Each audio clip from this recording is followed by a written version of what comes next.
This professional master assassin is currently getting completely humiliated by a 13-year-old kid in his pajamas. The kid isn't even using magic or cheat codes. He's just casually reading muscle twitches, like a Dark Souls veteran, and disarming a top-tier sword master with a kitchen knife. Bro looks like he's reconsidering his entire career choice, while this child breaks down how predicting body language makes combat ridiculously easy. 2 minutes later, the assassin is out of the picture, and our boy pulls up to his uncle's office holding a bloody spear, ready to show everyone why you never try to scuff a regressor's inheritance. Even after decades, some memories just refuse to fade. Like the moment our main character, Demian, first set foot on a battlefield at age 25, or the exact feeling of taking a life for the very first time. He ended up taking over 2,000 enemies down with him before his body finally gave out and he collapsed onto the blood-soaked ground. Now, usually when you wipe out a literal army by yourself, you expect a victory parade. Instead, his mind drifts back to the actual worst day of his life, the day his parents' insurance money was sitting on a table. This monocle-wearing notary guy points at the paper with the smuggest smile on earth, asking 13-year-old Demian to sign away his entire life savings. Sitting next to him is his Uncle Pucker, who looks like a walking Discord mod, telling him, "Trust me, bro, I'll totally give it all back when you're an adult." Sure you will, big guy. In his past life, this single contract ruined everything. So this time around, Demian grabs the paper, rips it into confetti, and leaves his uncle staring like he just watched a toddler hack the Pentagon. He flat out tells them the money goes into an imperial bank account under his name only, with zero withdrawal access for anyone else. Pucker clenches his fist, realizing his easy payday just evaporated into thin air. He grabs Demian by the collar, screaming like a toddler throwing a tantrum in a grocery store. Demian just smirks right in his face and winds up a mean right hook, rocking his uncle's jaw so hard, the guy crashes straight over the coffee table. He stands over him like an absolute king and says, "Thanks for staying the same piece of trash I remembered." The notary guy starts sweating buckets, rapidly updating the contract terms before he gets folded next. In his original timeline, Demian was just a powerless 13-year-old who couldn't fight back. He had to eat the L and watch his life get destroyed. But that was then. See, in his previous life under the night sky, Demian was just a disposable grunt walking through piles of corpses. He knew from day one that sending 100 guys against 2,000 was a suicide mission. As a centurion of the Baroque Kingdom subjugation force, he screamed until his throat bled, watching his squad members get slaughtered one by one right in front of his eyes. The operation was technically a success, but at what cost? He fell to his knees in the dirt, apologizing to dead bodies for not being strong enough to save them. He slammed his fist against the ground, filled with pure rage at his own weakness. Bleeding out from every joint in his armor, he realized his time was finally up. His helmet popped off, and he laid back looking at the sky. He kept thinking, what if I joined the military earlier, instead of waiting until I was 25? If he had just started training sooner, he could have mastered the spear and carried his team to an absolute W. He spit up blood, taking his last painful breath, and his hand dropped cold onto the bloody dirt. Or so he thought. He opens his eyes, feeling soft bedsheets instead of frozen mud. He sits up, touches his face, and realizes he's back 17 years in the past, in his 13-year-old body. He stares at his small, uncalloused hands in utter disbelief. He lifts up his shirt to check his lower abdomen, because in fantasy worlds, that's where the magical fuel tank lives. In his previous timeline, his mana hole was completely destroyed. But right now, it's totally intact, which means he can actually train mana this time around. He remembers how tragic his first timeline really was. After Pucker stole his insurance money and threw him onto the streets, Demian had to do shady odd jobs just to buy bread, got framed by a gang executive, and landed in prison. From prison, he got drafted into forced conscription and dragged straight to the front line as meat shield infantry. He thought his life was over before it even started, standing bound in chains while officers treated him like trash. It took him 12 painful years of surviving hell just to climb up to the rank of centurion, only to die in a ditch anyway. Talk about a rough trial run. Suddenly, his eyes snap open in the middle of the night. His battle instincts kick in instantly. He senses someone moving right outside his room. He quietly slides a sharp knife from under his pillow. The door handle slowly rotates. The door clicks open a tiny sliver, and Demian leaps out like a demon, bringing the blade down from above. The intruder gasps, barely catching the strike with his arm guard.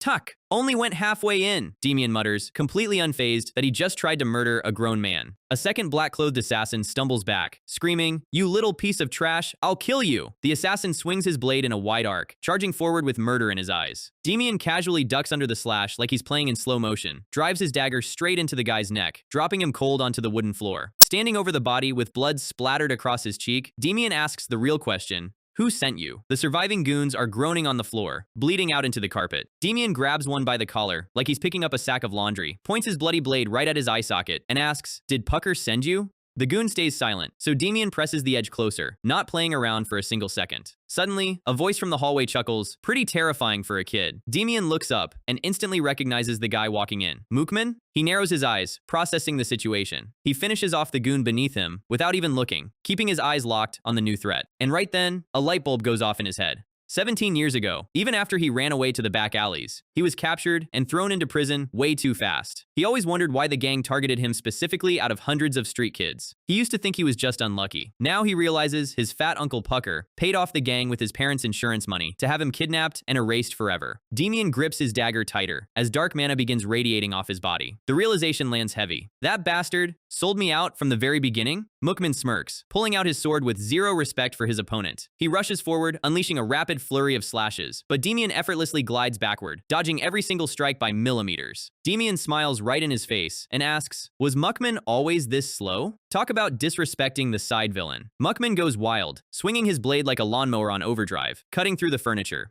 Demian breaks down his secret weapon in his head. After getting beaten thousands of times and escaping death on actual battlefields, he developed a passive cheat code, absolute predictive vision. By watching the opponent's gaze, the shift in their weight, the twist of their waist, and the twitch of their shoulder, he knows exactly where the strike is landing, before the swing even starts. You're way too predictable, rat. Mookman lunges for a lethal strike, but Demian steps inside his guard, catches his wrist, and snaps the angle. The sword clatters to the ground with a loud metallic ring. Demian drives his knife directly into Mookman's side. Mookman screams in pain, stumbling backward in absolute shock. He collapses onto one knee, clutching his bleeding stomach. This is impossible. How is a 13-year-old doing this? Demian steps closer, wiping the blood off his blade onto his shirt. Mookman is shaking, realizing he isn't fighting a kid, he's fighting a monster. Demian lifts up his shirt, showing the shallow cut on his side. Wondering how I blocked it? It's nothing special. He flips the knife in his hand like a fidget spinner. I just saw where you were aiming before you even raised your arm. Mookman sweats profusely, muttering, that makes no sense. Believe whatever you want, Demian says, pointing the knife straight at his throat. It's the truth. Mookman tries to play the tough guy card. You think I'm the only one? If word gets out to the gang leaders, Demian cuts him off mid-sentence. You're dying right here, so how are you spreading rumors? He stares down at him with pitch black eyes. You're a smart guy, so answer me directly. Did Pucker send you? Mookman goes completely silent under the pressure. If you don't want to spend the rest of your short life limping, you'd better start talking. Mookman looks into Demian's eyes and feels a chill run straight down his spine. How can a kid have the eyes of an executioner? Yes! Pucker ordered it. To bring you back barely alive? Demian nods softly. Good. That's all I needed to hear. Mookman stammers. What? Before a flash of cold steel cuts through the air. He clutches his neck as blood spills through his fingers. He falls face first onto the ground, dead. Demian turns away without a shred of remorse. Even if I'm leaving, I have to clean up after myself first. One of the few things I learned living to 30 is to avoid making enemies if possible. But he steps out of the room, leaving behind a floor covered in dead assassins. If you do end up with an enemy, you have to crush them completely. Meanwhile, over at Uncle Pucker's mansion, Pucker is sitting at his desk, checking his pocket watch. It should be over by now. Sitting on the edge of the desk is the head assassin, casually tossing a dagger. Don't worry, we'll drag the brat here once my boys finish up. The leader laughs, mocking Pucker. You must be pretty pathetic to hire an entire assassin squad for a 13-year-old. Pucker slams his fist onto the desk, clutching his giant swollen cheek. Because of that little bastard, my reputation is ruined. The leader tells him to relax, adding, and don't even think about cutting my payment just because my guys are taking a few extra minutes. Suddenly, footsteps echo down the quiet hallway outside. The head assassin places his hand on his sword hilt, turning toward the door. He's here. Pucker smiles like a lunatic, thinking his thugs brought the kid in chains. Pucker grinds his teeth, thinking, once I force him to sign the insurance papers, I'm personally going to break his legs. The door opens, and the head assassin suddenly drops his smug attitude, stepping back in utter shock. Demian slowly walks into the room, holding a spear that's twice his size. The head assassin looks at him, bewildered. Are you Demian? Demian replies, that's right, lackey. Aren't you that pig's lackey back there? Just doing whatever he tells you for coin? The head assassin bursts out laughing, then turns to Pucker. Hey, Pucker, we're going to have to triple the commission fee. Pucker screams, triple? The leader draws his blade, eyeing the spear in Demian's hand. My squad took a big hit out there, so it's only fair, right? The camera zooms in on the tip of Demian's spear, dripping fresh blood onto the wooden floorboards. Demian stands tall against the dark silhouette of the gang leader, ready to wipe out the entire organization single-handedly. Looks like Uncle Pucker's easy payday just turned into an absolute death sentence. Pucker starts panicking, begging his assassin leader not to abandon him. Monteal literally draws his sword like, cool story, double the price or I walk. Pucker takes one look at Demian standing there like a miniature executioner and realizes he has zero leverage. Because a 13-year-old holding a bloody spear with dead glowing eyes is not a normal child. Pucker screams that he'll pay triple just to stay alive. Monteal smiles under his hood. Easiest payday of his career. He tells Demian it's nothing personal, just back alley business. Demian doesn't do just business. He spent 12 years dying in the mud because scum like this ruined his childhood. He grips his spear, tells him to spare the speech, and die. Monteal lunges in for a quick strike, aiming a low blade right at Demian's knees. He thinks he's fighting an untrained kid. Big mistake. Demian deflects the heavy blade, reads his shoulder twitch, and spots the hidden knife pulling from his side belt. Montel swings for his face as a decoy, driving the secondary dagger straight for his thigh. Except, Demian isn't where his blade lands. He sidesteps the trap before it even opens, spins past his guard, and smashes his blunt shaft straight into his chest. Predictive combat perception hits different when you've used it for a decade. Montel grits his teeth, completely unable to comprehend what just happened. He screams in rage and tries one last wild lunge, only to freeze mid-stride as the counterattack connects. He hits the floor, coughing up blood. Demian stands over him without a single drop of sweat. Just another back alley thug cleared off the checklist. Uncle Pucker drops to his knees, shaking so hard his jaw bruise throbs. He stammers, trying to talk his way out of a death sentence. Demian keeps stepping forward, ignoring every single word. The mansion goes dark. Pucker's legal guardianship has been permanently canceled. Step 1 complete. Time to collect the loot. 6 platinum and 650 gold. For context, that is enough money to buy a small town, and Demian just locked it in an imperial vault. The bank clerk bows politely, completely unaware his client just wiped out a local gang before lunch. He asks where a wealthy young kid is heading next. Outside, a high-end carriage is prepped for a long journey. Demian drops the absolute wildest answer possible. I'm enlisting in the military. The clerk is confused, but Demian has a strict schedule to keep. In his past life, he was thrown into the army as expendable trash. He knows his future brothers in arms are out there right now. In 5 years, an apocalyptic war is going to swallow the continent whole, an era of endless blood where no commoner escapes conscription. Last time, his broken core held him back until he was 25. This time, he enlists early at 13 as a volunteer. His plan, master the elite Delft-Mana cultivation, hit the 3rd training center, and instead of being swept away by the coming war, he's going to run the entire battlefield. 1 week later, at the 3rd training grounds, a spear tip cuts through the air with terrifying speed. Nearby recruits stop and stare, wondering what kind of monster trained this kid. Demian pulls back, wincing slightly. His 13-year-old hands are still soft and uncalloused. Mind of an elite veteran, body of a kid who needs basic physical conditioning. The local examiner, Instructor Raymond, steps up to inspect his papers. He asks where Demian learned high-level military spearmanship. It's literally standard kingdom foot soldier form, but Demian's execution makes it look elite. Demian drops the deadpan line, "My late father taught me," then adds a fake speech about honoring his dad's military legacy. Raymond instantly feels guilty for asking, and marks down a 100-100 pass. He clears his throat to cover his awkwardness, and asks for his name, Demian. Clean, simple, ready for duty. Raymond pats his shoulder and wishes him luck. Demian bows respectfully as the examiner walks off. Then, a sudden warmth surges in his lower abdomen. Pure purple mana begins circulating through his core for the very first time. His intact mana hole just unlocked. The real grind begins now. The Delft-Mana cultivation method was created 15 years in the future by a magic genius. In his past life, Demian memorized every line out of pure desperation, hoping it could fix his destroyed core. His old squadmates used to tease him for studying a high-tier manual he couldn't use. He nearly beat them with the book back then, but now that memory is paying off. He already hit 1-star mana before the exam even starts. Time for the official entrance tests. Demian looks around the arena, remembering a famous figure who started at this exact training camp. The field is packed with hundreds of hopeful recruits. Test 1. Boulder lifting. Lift a 30-kilogram rock over your head to weed out weak recruits. Demian hoists it like a sack of feather pillows. Easy pass. With 1-star mana flowing through his veins, basic strength tests are a joke. The applicants gather for test number 2. The head instructor steps onto the wooden stage and shouts the rules. Endurance run, 30 laps, 90 minutes, shoulder bumping permitted. No direct weapons, but veteran instructors are mixed in as physical obstacles along the track. They call this the wall of wailing. Demian just calls it free content. The red track wraps around the entire facility. As Demian stretches his arms, someone walks into his personal space. A blonde kid points at him out of nowhere. Demian looks at him, feeling an instant wave of familiarity. The kid leans in close and whispers, "You can use mana, can't you?" He picked up on Demian's refined aura, a rare sight for a commoner kid without family backing. Demian asks for his name. It's Apel. Demian's brain immediately hits a lore unlock. Apel, the future general who becomes a count by age 30. The most successful commoner soldier in kingdom history, standing right next to him. Apel offers a friendly handshake, and Demian takes it. Legendary ally acquired early. The signal horn blows. The entire crowd surges forward like a discount store doorbuster sale. Most recruits hold back to save stamina for 30 laps. The instructors form a solid line to block the track. Apel suggests staying behind the pack and pushing through in the final 10 minutes. A smart, reasonable strategy. Except Demian doesn't do reasonable. He hits max acceleration immediately. He sprints straight into the lead pack while the instructors lock arms. The veteran instructors spot a 13-year-old charging full speed. What is this crazy brat thinking? One muscular instructor smirks, stepping up to deliver a physical reality check. He locks his stance right in front of Demian's lane. Demian doesn't slow down. He drops low, slides under his center of balance, and glides past the instructor before the guy can even react. The instructors panic, shouting at each other to close the gap.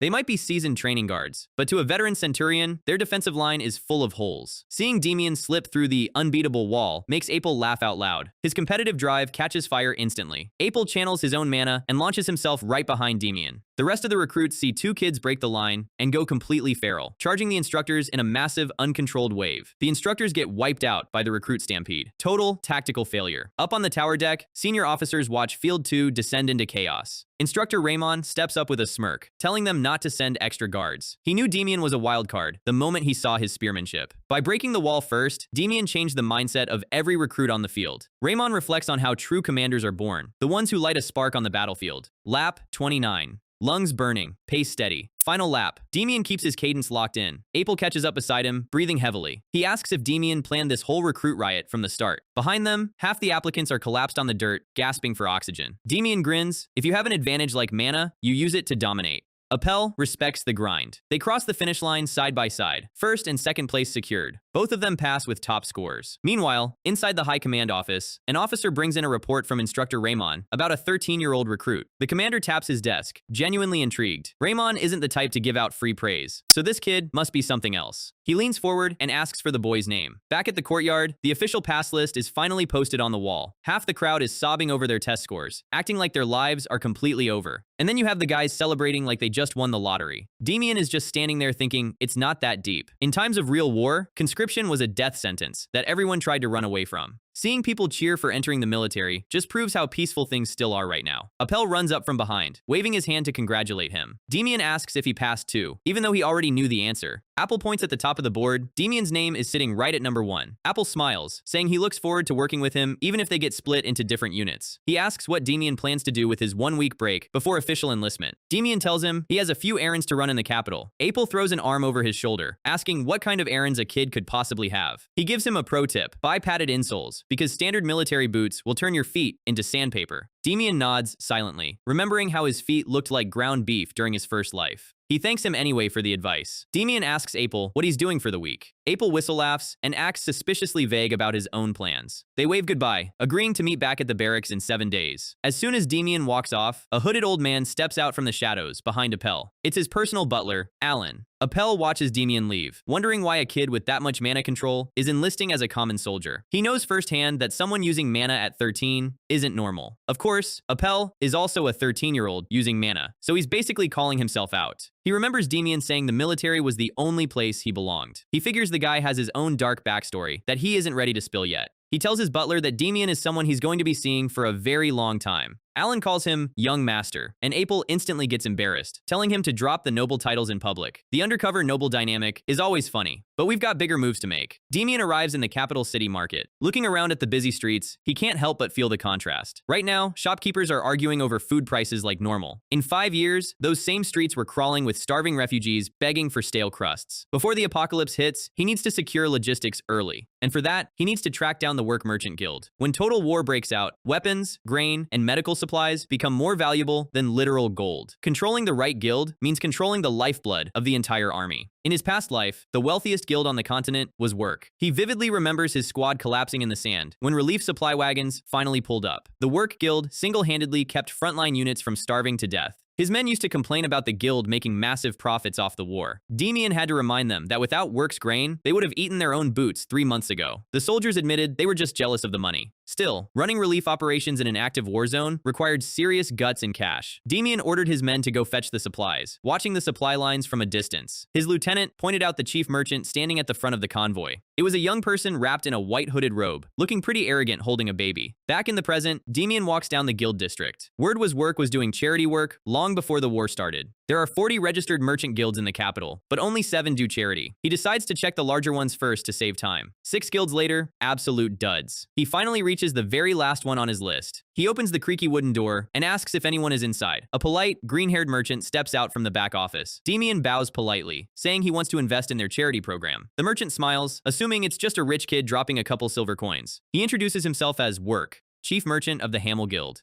Demian's eyes light up. He finally found the guy. He sits down and asks a totally random question. Do you happen to have a son? Work laughs, saying he doesn't have a son. just one immature daughter. Demian freezes, thinking he hit another dead end. Right on cue, the front door bursts open with a girl shouting, "Dad, I'm back!" Demian turns around and sees a blonde girl in a white hood, and everything instantly clicks. Work introduces his daughter Deal to their young visitor. She curtsies politely, greeting Lord Demian with a bright smile. She asks if he's really here to invest in their charity program. Demian stares at her, connecting the dots in his head. The legendary white-robed chief merchant Work wasn't a guy. It was Deal using her father's name after taking over the guild. She asks how much money he's looking to invest. Demian casually drops the number 300 gold for starters. Both of them instantly lose their composure. 300 gold is a fortune for a struggling guild. Work recovers his business mindset and asks what Demian wants in return. Demian smiles. He wants official equity shares and a cut of all future guild profits. Work stares at him in shock, realizing this kid talks like a seasoned venture capitalist. He cautiously asks where a 13-year-old got that kind of capital. Demian uses his go-to excuse. "It's my late parents' inheritance." Work apologizes for asking, totally buying the tragic orphan story. He promises to call a guild board meeting to approve the share transfer. After Demian leaves, Work turns to his daughter with a strange look on his face. He praises Demian's sharp eyes, saying he's definitely no ordinary child. Those crimson eyes carried the weight of a hardened military commander. And then Work drops the classic dad joke, "Shame he's not 5 years older, or he'd be a perfect match for you." Deal turns bright red and starts screaming at her dad to shut up while he belly laughs. Time skips forward 7 days. The week of rest is over. Demian stands in front of the military garrison gates, bag slung over his shoulder. His past life ended in a bloody mess, but this life is going to be completely different. He clenches his fist, resolving to swallow the entire empire whole. Cue the title drop. He walks into the barracks for 3rd Training Company, 1st Platoon. He looks around the room, but Appel isn't there. Looks like they got assigned to different platoons. Before he can pick a bed, the front door swings open. A tall, smiling officer walks in. Platoon Leader Brian of the 1st Platoon. He snaps his fingers, announcing an immediate contraband inspection. His smiling face instantly turns terrifying as he threatens anyone hiding tobacco or alcohol. Half the recruits in the room start sweating bullets, pulling out hidden flasks and smokes. Demian just shakes his head. If you're gonna break military rules, at least don't make it obvious. Brian checks Demian's bag first, clean as a whistle. He leans down, asking how old he is, because he looks way too small. 13, Demian replies deadpan. A recruit with an undercut hairstyle scoffs from his bed, complaining that the army's accepting babies now. Demian turns his head, giving the guy a quiet side-eye. He decides not to waste breath arguing with a random side character, but files his face away for later. Getting beaten up by a kid builds great character. The undercut guy suddenly gets violent chills, wondering why the room just dropped 10 degrees. Brian steps up to the guy's bunk, asking if that's all his stuff. He drops his smile, asking if he needs to personally search his bag. The bully panics, dumping a bunch of contraband items straight onto the floor. Brian warns him that hiding contraband means running night laps until sunrise. The recruits look terrified, picturing themselves dying on the track. Demian smirks quietly. Instant karma hits fast. With inspection finished, Brian steps into the center of the room. He needs to appoint an acting squad leader to keep order in the dorms. He pulls a folded piece of paper out of his pocket, noting that one recruit in this room scored insanely high on the entrance test. He calls out the name, Demian? Who's Demian? Brian looks at the undercut bully first, assuming the top score belonged to the biggest guy. He steps up to him, asking if he's Demian. The bully mutters, "No, sir," leaving Brian confused. Then, he turns around and realizes the top scorer is the 13-year-old kid standing by the door. The undercut guy, Kyle, immediately loses his mind, complaining that a brat can't lead the platoon. Brian tells him to shut his mouth, but Kyle keeps pushing it. He stands up, shouting that a squad leader needs proven physical leadership. He points directly at Demian, saying squad discipline will completely collapse under a child. Demian smiles. He honestly didn't care about the title, because administrative work is annoying, but since this musclehead keeps barking, he might as well play along.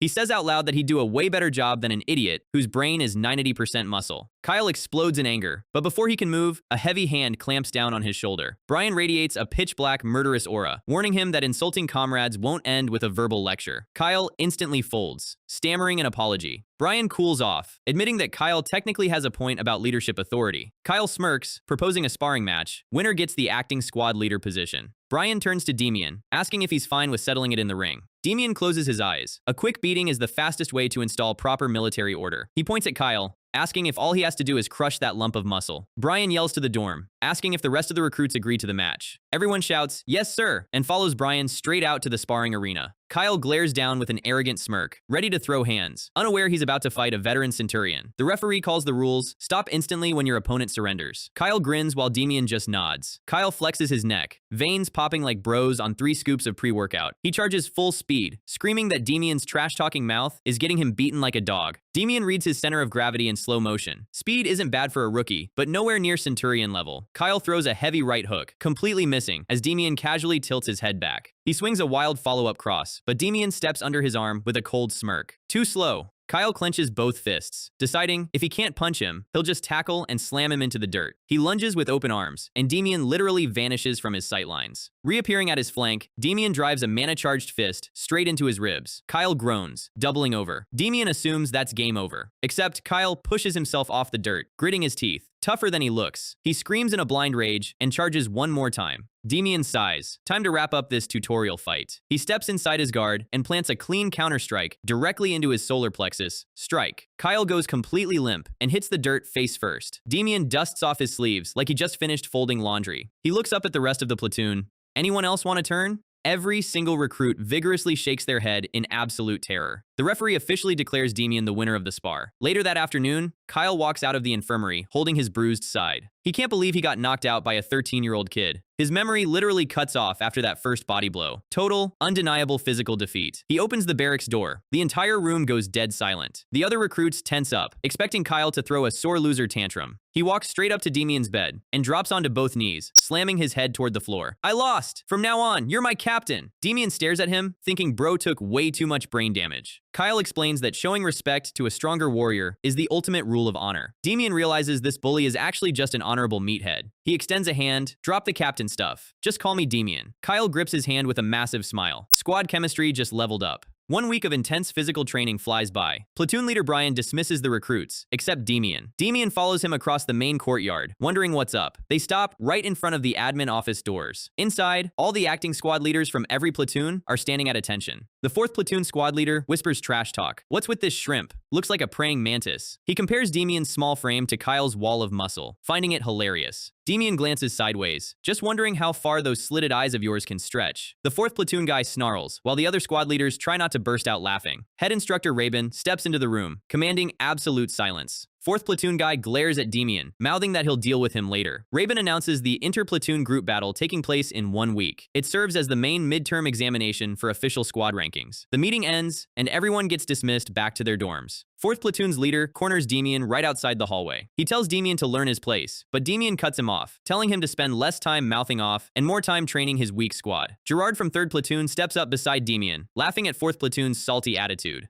4th platoon leader walks away, calling them both idiots. Demian stops him mid-stride. Which platoon are you? 4th. Good. See you at the group battle, idiot. Gerard walks alongside Demian down the main hall. He mentions that Apel and his platoon won't stop talking about Demian ranking number 1. He introduces himself as Gerard, squad leader for 3rd platoon. Looking forward to the match. Demian kicks open the door to the 1st platoon barracks. Kyle and the squad look up from their beds. Demian announces the inter-platoon group battle happening in 7 days. He raises a red flag high. We are taking 1st place, no matter what. He claps his hands together, his crimson eyes flashing dangerously. And we are going to completely obliterate 4th platoon, especially their squad leader. Got it? The entire dorm roars in agreement. Week 2 of training kicks off, and the atmosphere on the grounds is completely different. The instructor announces large-scale tactical drills focused on team battle formations. He adds that outstanding individual performance will earn extra evaluation points. Demian grins. Extra points mean a fast track to officer ranking. Today's drill, the triangle formation, designed to puncture enemy defensive lines. High offensive force, like a massive arrow. But if the front tip collapses, the entire rear crumbles. Demian glances back at Kyle. They literally have a human battering ram for the tip.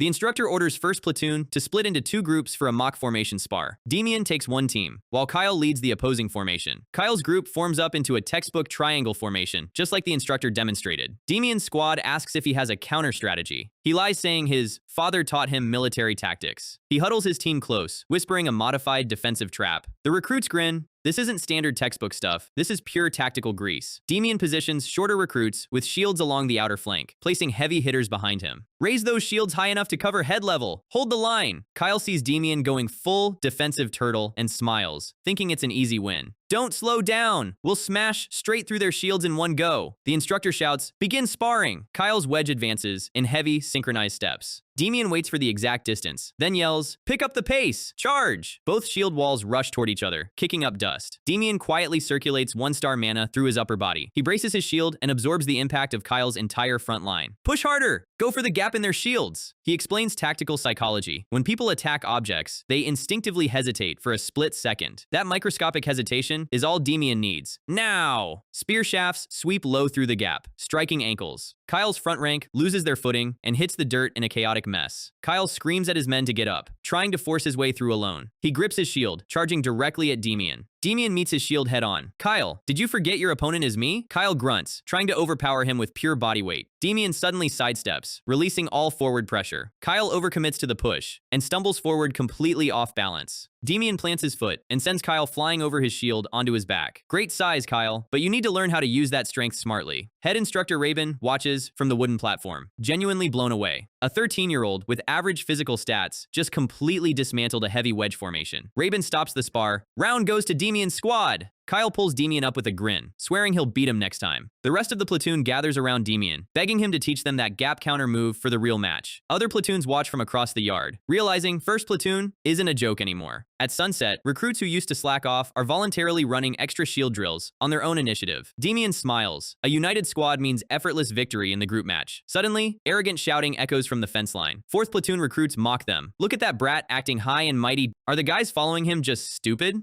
Kyle and the bald recruit snap. What did you just call our squad leader? 4th platoon guys laugh in their faces. Calling a brat! Your squad level is pathetic. The 4th platoon squad leader steps up, sneering at 1st platoon's anger. Demian sighs. This guy is literally begging for a hospital visit. Demian tries to tell his team to ignore cheap bait, but 4th platoon shouts across the field. Who the hell said you could walk away? Punks? 4th platoon recruits throw up middle fingers and scream, be ready to get wrecked, especially you slant eyes up front. Ready to die. Kyle turns to Demian. Those are the 4th platoon guys you mentioned earlier, right? Kyle's eyes flash red with absolute, unhinged rage. 1st platoon roars in unison, forfeiting their evening break to train all night out of pure spite. Demian didn't expect them to turn this into a personal blood feud, but he smiles. An angry, motivated squad is a terrifying force. Late that night, inside the headquarters administration office, Company Commander Maris sits at his desk, reviewing recruit files. Head Instructor Rabin presents his evaluation of the new batch. Maris notes Demian's young age and his unnatural ability to manipulate mana. He asks if Demian or Apel have any secret noble backing. Rabin explains both are listed as ordinary commoners, which makes their mana skills extremely weird. They're so ordinary that it feels completely manufactured. Maris asks about the recent friction between the platoons. Rabin explains how 1st platoon completely united behind Demian after 4th platoon insulted him. Maris smiles, deeply intrigued by Demian's natural leadership charisma. He snaps his fingers, his eyes gleaming in the candlelight. In that case, let's try something fun. He whispers new, brutal instructions into Rabin's ear. Rabin gasps in shock. Sir, couldn't that backfire and crush their squad spirit instead? Maris grins coldly. If their unity falls apart over that, they were never worth keeping anyway. Increase the training intensity for 1st and 4th platoons to the absolute maximum. Cut back to the dark barracks. Kyle and the recruits suddenly get violent chills down their spines out of nowhere. Back in the dorms, the recruits are groaning on their cots over the sudden addition of extra crawling drills. Stacked on top of regular conditioning, crawling under barbed wire on jagged gravel is pure physical torture. Kyle leans over Demian's bed, asking if this extra punishment makes any sense to him. Demian sits quietly, reading the company commander's mind game like an open book. He stands up and walks into the middle of the barracks room. Are you brats here to have fun? Crawling drills build the core stamina that leaves everyone else behind. He reminds them that whining on a cot won't win them a single battle for the rest of their lives. It's rough since it's your first time, but I'll get you through it. Hang in there. A recruit worries about crawling on sharp rocks. Demian deadpans. You think they're laying down fluffy blankets for us? Kyle stammers. Demian, you talk like you've done this 1,000 times. Demian, I have. He remembers his past life, pressed flat against blood-soaked dirt just to dodge incoming artillery. But builds like this aren't assigned just to make recruits sweat. Stacking brutal physical pain on top of high-stress training wears down a soldier's mental health. When troops get pushed past their limit, they start cracking and turning on each other. The commander wants to see whether 1st platoon or 4th platoon snaps first under pressure. Demian kneels by his supply chest. Everyone, pull out the extra socks you were issued. The recruits look completely baffled. Socks? What for? Demian cuts off the toes and stretches them out. I'm going to show you a little magic trick. Improvise knee and elbow pads. The next morning at the crawling obstacle course, the crawling instructor steps up, introducing low crawling under low barbed wire. His assistant demonstrates lying flat on the dirt with a spear pressed forward. He points down the field of jagged gravel and sharp mud. 1st platoon roars in unison. The instructor notes the fire in their eyes compared to the dead, whining 4th platoon. Squad 1, move out! Begin!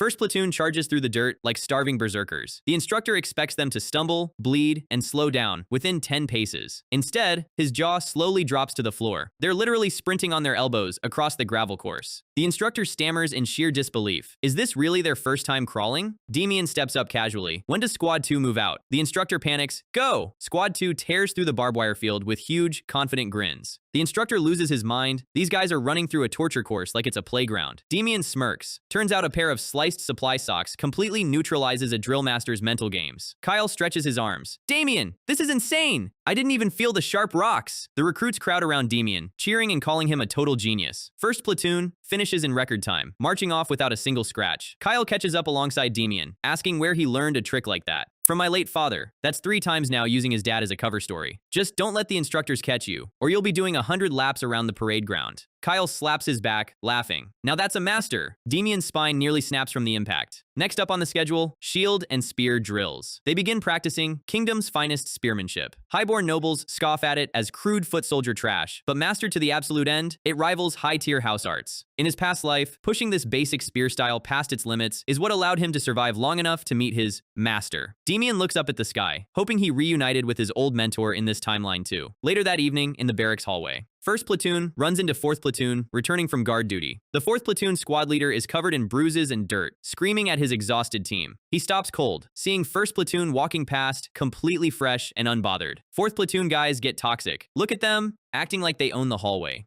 1st platoon recruits snicker. Imagine doing crawling drills on bare elbows without pads. 4th platoon leader grits his teeth, hearing them laugh right in his face. He assumes 1st platoon pulled some cheap cheat to bypass the drill. He clenches his fist, eyes burning with spite. When the tournament comes, I'll wipe them out completely, glaring like a cartoon villain. Demian glances back, completely unbothered by a barking dog. Time skips forward. Tournament day officially arrives. All 4 platoons stand assembled in the main tournament arena. Kyle looks down at Demian, noticing something strange. You feel different somehow? Did you get taller? Demian lies casually. Growth spurt. The squad laughs, telling Kyle to stop picking on the kid's height. Demian internally freezes. Kyle actually sensed his mana expansion instinctively. Last night, Demian successfully cultivated the Delft mana method to stage 2. Nightly meditation paid off. His mana pool just doubled in size. Demian turns to Kyle with a sharp look. I want our platoon to win this tournament by a landslide. He explains the reward. The top 5 soldiers get to choose any item from the camp armory. Most recruits go for C-rank enchanted swords or body armor. But Demian is after a specific hidden artifact remembered from a past life subordinate. A magic ring with a persistent passive effect strong enough to rival high-tier skill books. To claim it, 1st platoon must win overall 1st place in the tournament. Think you can pull it off? Kyle grins wide. Kyle turns to the platoon, shouting, our squad leader said we're taking 1st place overall. The entire platoon roars in hype, flames practically bursting behind them. The referee shouts, 1st platoon, step forward for the first match. Demian marches his squad into the ring, ready for war.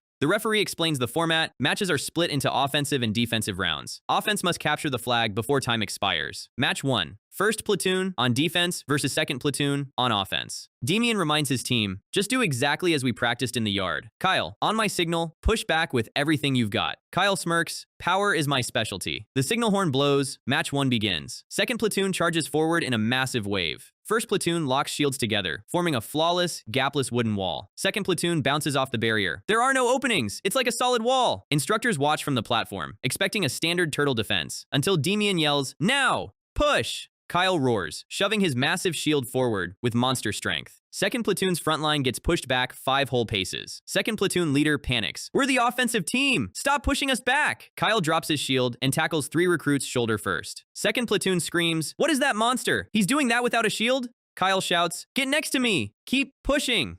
1st platoon advances like a runaway freight train. 2nd platoon leader stammers. How is their coordination this perfect? Demian spots the broken enemy line. There's an opening! Charge! The instructors on the deck are stunned. Did 1st platoon leader give them extra advanced drills? Platoon leader Brian admits even he's surprised. They're performing like elite veteran troops, and the only reason this was possible is because Demian trained them personally. Every night after drills, Demian gave the platoon private tactical coaching. 1st platoon holds their shields high, executing Demian's exact instructions flawlessly. Brian grins. Appointing a 13-year-old as squad leader was the best decision he ever made. 2nd platoon tries a desperate final dash for 1st platoon's red flag. Kyle stands right beside the flagpole, smirking. 2nd platoon leader spots him. Found it! Forget attacking, just stop him! 2nd platoon rushes Kyle in a desperate mob. Kyle braces his stance. Not a chance! He stands frozen like a brick wall, blocking the flag line completely. He grins wide. You fell right into our trap.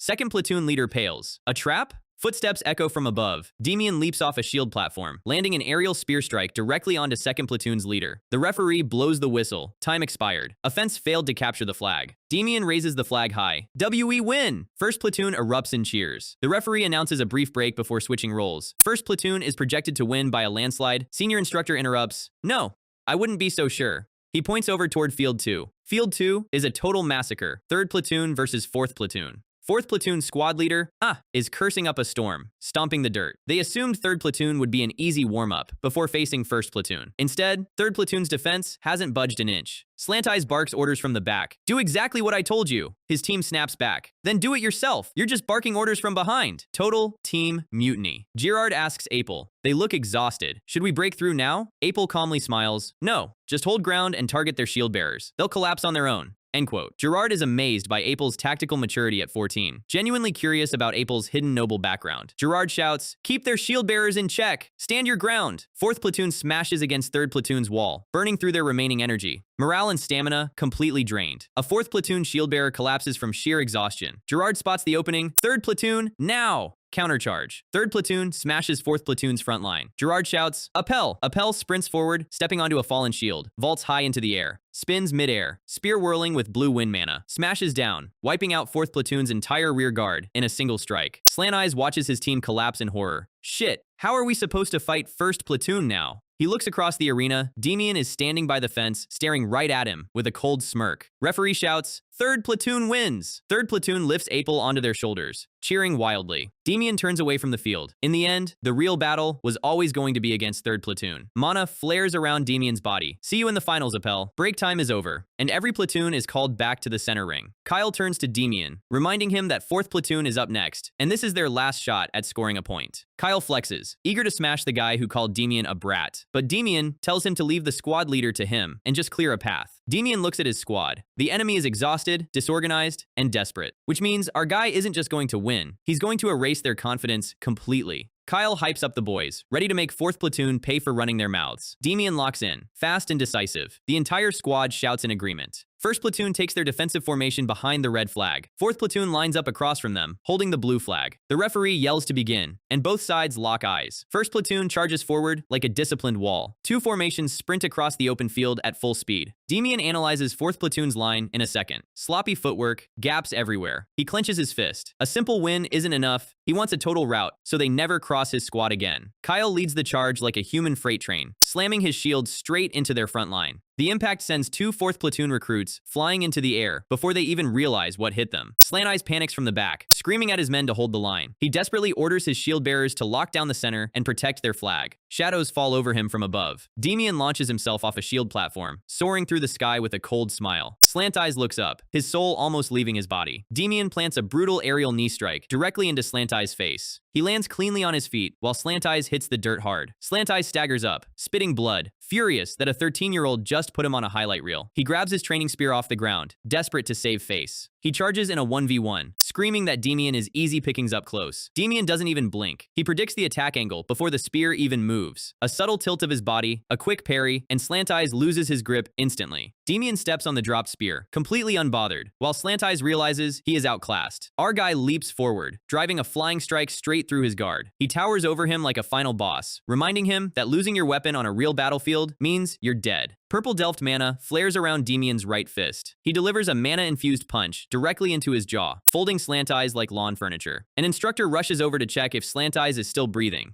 Demian just sighs. Way too easy. The instructor looks at the unconscious squad leader and calls the match. Demian rests his spear on his shoulder. Victory goes to 1st Platoon. Demian hoists the flag, while his squad loses their minds celebrating. Kyle grins ear to ear, calling the win the most satisfying beatdown of his life. 4th Platoon's leader gets carried away on a stretcher, while the surrounding recruits whisper in disbelief. The instructors watch from the sidelines, admitting this kid might actually be better at combat than they are. Officer Brian smiles, but notices a heavy presence approaching from behind. Brian turns around to see who just walked onto the field. Standing there is a broad-shouldered man with an eye patch, thick stubble, and a heavy fur mantle, Leonhardt Belkane. The instructors immediately snap to attention, saluting the 3rd Division legend. Leonhardt points into the crowd, asking Brian if that red-haired kid is the one from the reports. Over in the center ring, 1st Platoon is tossing Demian into the air like a tiny war hero. Leonhardt smirks. He likes what he sees. Later that evening, a recruit bursts into 1st Platoon's barracks room, yelling about big news. Demian sits on his cot, asking what all the noise is about. The recruit explains that a legendary training instructor from the 3rd Division just arrived at high command, and all the local instructors are practically bowing to him. Demian asks for his name. The recruit scratches his head trying to remember. Leon, Hart? Something like that. Demian's eyes instantly go wide. He whispers the name under his breath.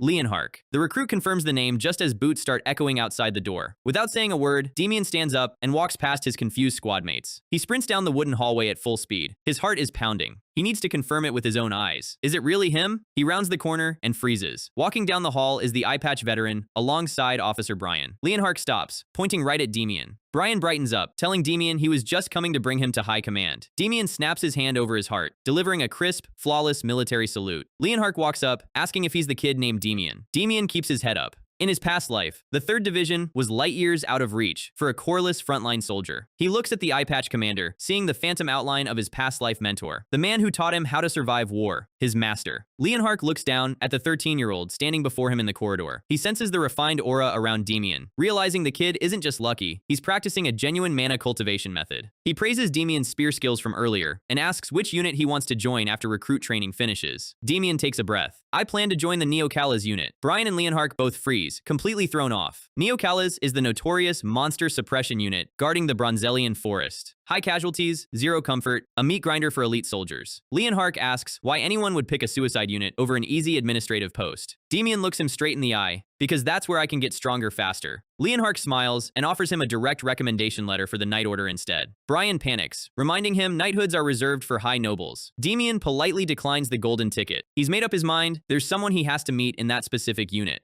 Leonhark respects the answer, telling him to head back and rest. As Demian walks away, Brian tries to chase after him, convinced the kid has no idea what kind of life-changing offer he just threw in the trash. Brian asks Leonhark for permission to go set the boy straight. Leonhark looks back, recalling the absolute focus in Demian's eyes. He bursts out laughing. A 13-year-old with eyes like a seasoned killer. Now that is rare. He tells Brian to leave him alone. If the kid is joining the 3rd Division, their paths will cross again soon enough. The next morning, the final match of the tournament, 1st Platoon versus 3rd Platoon. Demian gathers his team, reminding them that while 3rd Platoon is tough, no unit in this camp can beat them if they stick to the plan. Kyle grins, fully believing their squad is untouchable. Demian gives the order to crush them, just like every other match. The referee blows the whistle. 3rd Platoon takes the offensive side first. Demian yells for 1st Platoon to form up their shield wall. Across the field, 3rd Platoon's leader notes how rock-solid 1st Platoon's defense looks. He turns to Apel, reminding him that his individual skill is the key to breaking this wall. 3rd Platoon charges, slamming their shields against 1st Platoon's line, but Demian's squad doesn't budge an inch. Demian commands the line to push back in unison, forcing 3rd Platoon onto their heels. Realizing brute force is failing, 3rd Platoon's leader screams for Apel to execute the plan. 3rd Platoon's front line suddenly splits down the middle, revealing Apel standing alone with his spear. Demian's eyes narrow. Opening their own formation mid-clash makes no tactical sense, unless one guy carries enough firepower to ignore strategy. Apel steps forward, completely relaxed. He swings his spear with a violent burst of wind mana, obliterating 2 of 1st Platoon's shields in a single sweep.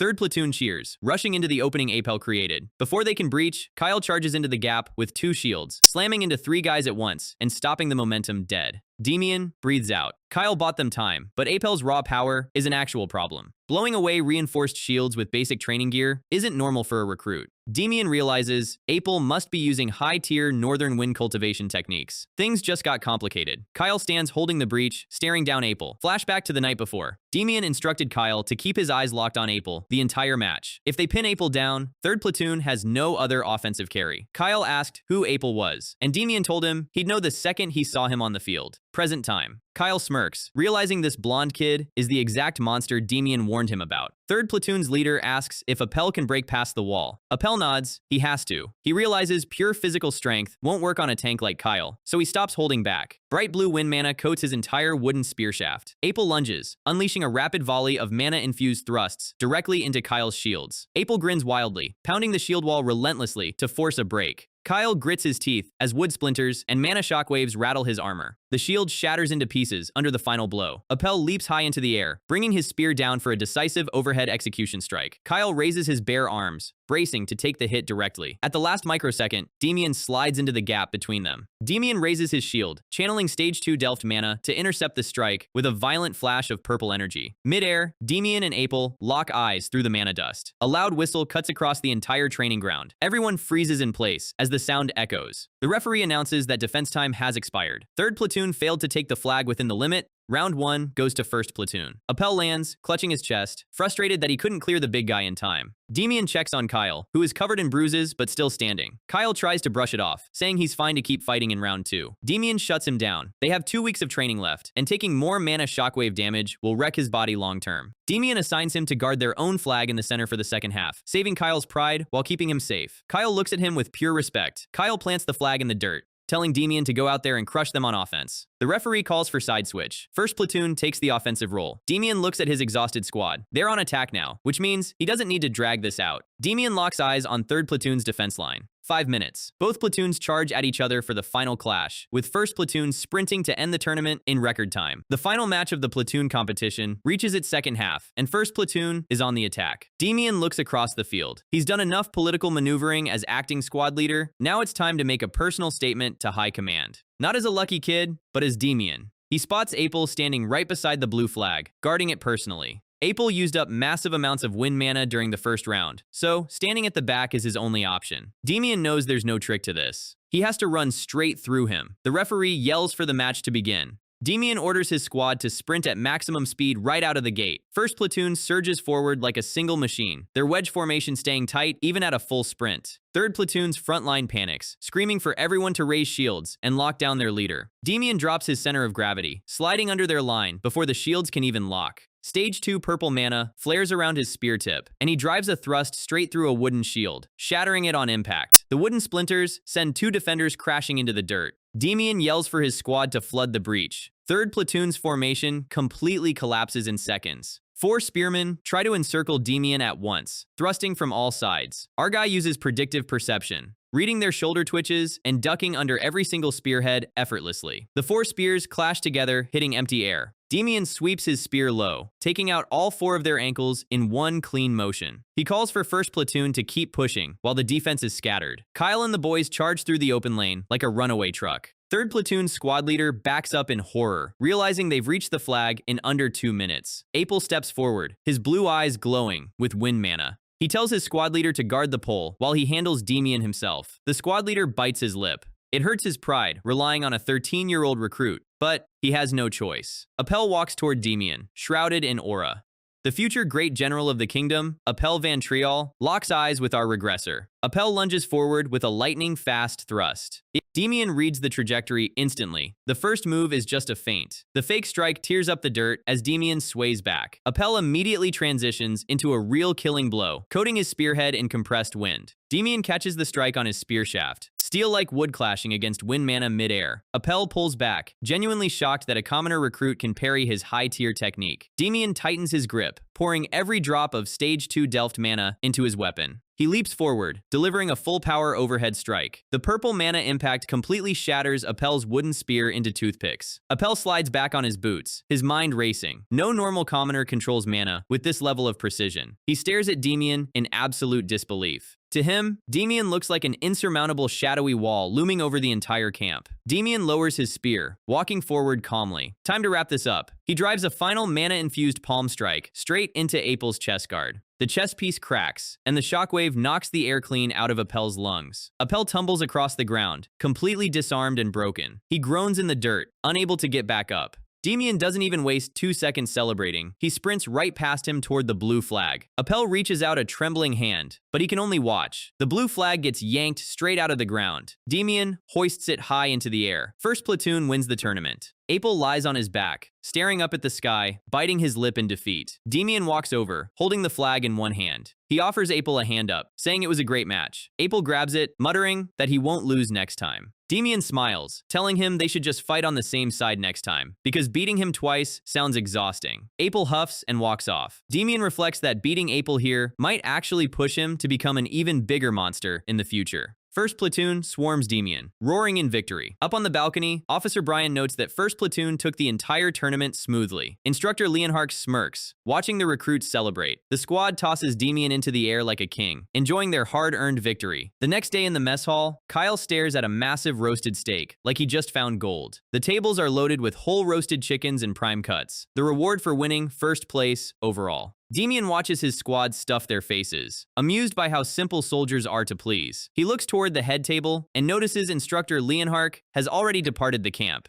He wishes they could have talked longer. Officer Brian walks over with a plate and sits down next to Demian. Brian asks if Demian is still set on turning down Leonhark's knighthood recommendation. Demian nods without hesitation. Brian sighs, calling it a massive, wasted opportunity for a commoner. He leans in, asking if Demian heard about the other offer Leonhark made. Apparently, Leonhark offered Apel a spot in the Knight Order as well. Demian takes a bite of meat, casually saying whatever Apel chose is his own business. Brian laughs out loud, calling Demian the most boring 13-year-old on the continent. Realizing he can't change the kid's mind, Brian gives up trying to pitch the Knight Order. He raises his wine glass high, calling for everyone's attention in the mess hall. He toasts to their hard work over the last 2 weeks and tells them to push even harder for the final stretch. Every recruit in the room hoists their glass, shouting, "Glory to the kingdom!" Time skips forward quickly, and the third and final week of recruit training arrives. The recruits are on the field thrusting spears with double the intensity from before.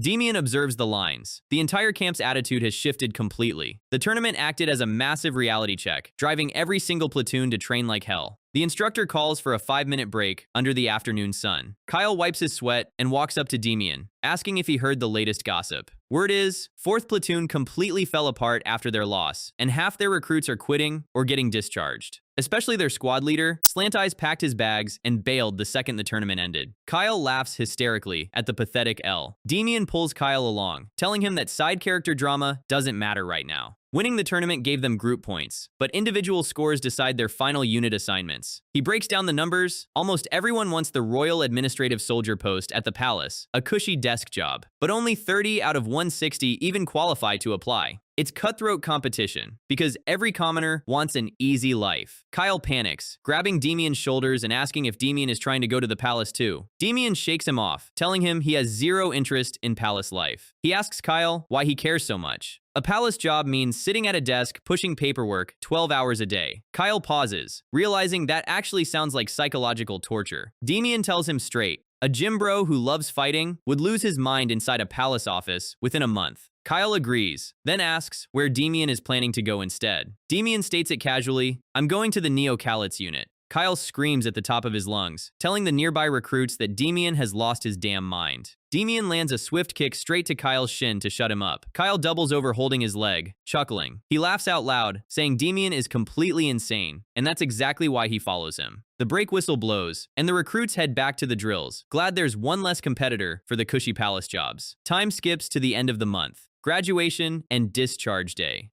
Demian stands in the back row. It feels like he enlisted just yesterday, but a full month of basic training is officially done. Company Commander Maris gives a standard speech from the wooden stage, telling them to serve the kingdom honorably. Officer Raymond steps forward with a clipboard, calling for attention. All 160 recruits snap their hands over their chests, shouting, "Glory to the kingdom!" Raymond announces that before assignments are handed out, he will call the top 5 honor trainees of the camp. The front line swallows hard, waiting on the results. Top graduate overall, 1st Platoon Acting Squad Leader Demian. Demian steps forward with a calm smile. 2nd place, Apel of 3rd Platoon. 3rd place, Kyle of 1st Platoon. 4th place goes to Gerard, and 5th to Alex of 2nd Platoon. Raymond orders the 5 of them to follow him to the camp armory for their graduation reward. They arrive at a heavy stone vault door. Each of the top 5 gets to choose one weapon or item from inside, starting with the top graduate. Demian pushes the iron door open, smiling. The moment he's been planning for since day 1 has finally arrived. He steps into the dusty warehouse filled with racks of standard weapons and armor. He glances at shelves of health potions, wondering if there's any obvious loot. Nothing catches his eye on the main displays, so he heads straight for the back storage racks. He walks with a specific target in mind, guided by past life memories. He reaches up to a dusty side shelf and pulls out a simple silver ring with a small blue gem. In his previous life, a subordinate mentioned a hidden ring in this exact camp armory. It's a C-rank artifact that grants temporary invisibility when channeled with mana. Normal recruits without mana can't even tell it's magical. They think it's just cheap jewelry. Demian pockets it happily. He exits the vault, and Raymond calls Apel in next. Demian watches Apel walk inside. In his past life, Apel also placed in the top 5. Did Apel take this ring back then? With his wind mana, he should have sensed its magic. Demian waits outside, curious to see what his rival comes out with. Apel steps out of the vault surprisingly fast, holding a small object in his hands. Demian's eyes widen in shock. Kyle asks what's wrong, but Demian shakes his head, telling him it's nothing.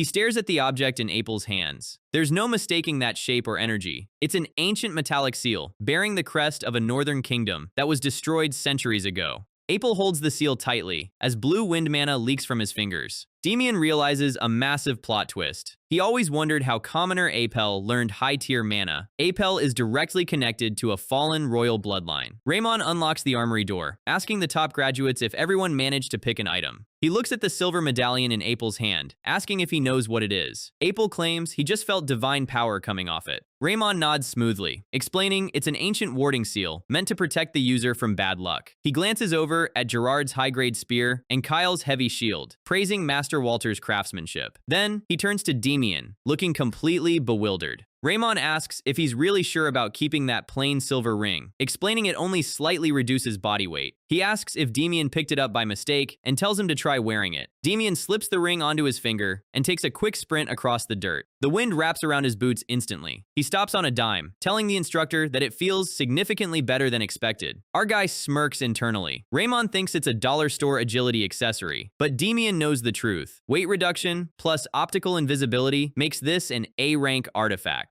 Raymond tells them to wrap up and head back to finalize their unit paperwork. Inside the office, the recruits sit around the table, filling out their official assignment forms. Demian writes down his choice without pausing: Neo-Quala's unit. Raymond watches him write, still mourning the fact that a generational prodigy is skipping the prestigious Night Order. Demian hands his paper over, completely unbothered. Raymond takes the sheet, warning him one last time that the Neo-Quala's unit is an absolute meat grinder and to stay sharp. Demian bows politely, thanking him for the guidance over the last month. He steps out into the hallway, closing the heavy wooden door behind him. It feels bittersweet. Basic training is officially over, and the real war is about to begin. A voice calls out from down the hall. It's Apel walking toward him with heavy footsteps. Apel asks why on earth Demian turned down the Night Order when he had the skills to easily dominate there. Demian says high nobility isn't where he belongs. Apel looks down, revealing that he accepted Leonhardt's recommendation letter himself. Demian puts a hand on his shoulder, calling it a wise decision and wishing him the best. Apel lets out a dry laugh. It's wild hearing a guy call a path wise right after rejecting it himself. He reaches out his hand, telling Demian that Neo-Qualis is dangerous and to make sure he doesn't die out there. They lock hands in a firm grip, promising to meet again on the battlefield. Apel walks away down the corridor. Demian watches his back, wondering if Apel knows the legendary destiny waiting for him. Or maybe, after losing in this timeline, Apel turns into an even bigger monster than before. Either way, Demian is looking forward to it. Our guy turns around, deciding it's time to say a proper goodbye to his squad. He steps into the first platoon barracks room. Kyle immediately rushes over, with arms wide open like a giant golden retriever. Kyle grabs him in a headlock, complaining that they thought Demian left, without saying a word. Demian chuckles, saying he wouldn't leave like that. Kyle grins ominously, muttering that they'll see each other sooner than he thinks. Kyle hauls Demian to the front of the room, yelling for the squad to quiet down for the captain's final speech. Demian smiles at his boys, thanking them for following a 13-year-old into battle and wishing them luck in their units. The entire platoon raises their fists, cheering for Demian as he bids them farewell. A short while later, Demian steps outside the camp gates, dressed in simple civilian clothes with a travel pack. A voice calls out to him from near the tree line. "Lord Demian!" Demian turns his head, slightly surprised. Standing under the sunlight is Deal, wearing an elegant dress and smiling warmly. She takes him to a private meeting room nearby, laying out financial documents for his guild investment. She projects a 3% net sales return based on his capital input. Demian looks over the papers, genuinely impressed by how clean her accounting is for her age. She asks if he has any questions, and Demian sets the papers down, saying it's perfect. He mentions that his remaining insurance payout from the Imperial Bank will be delivered to the guild shortly.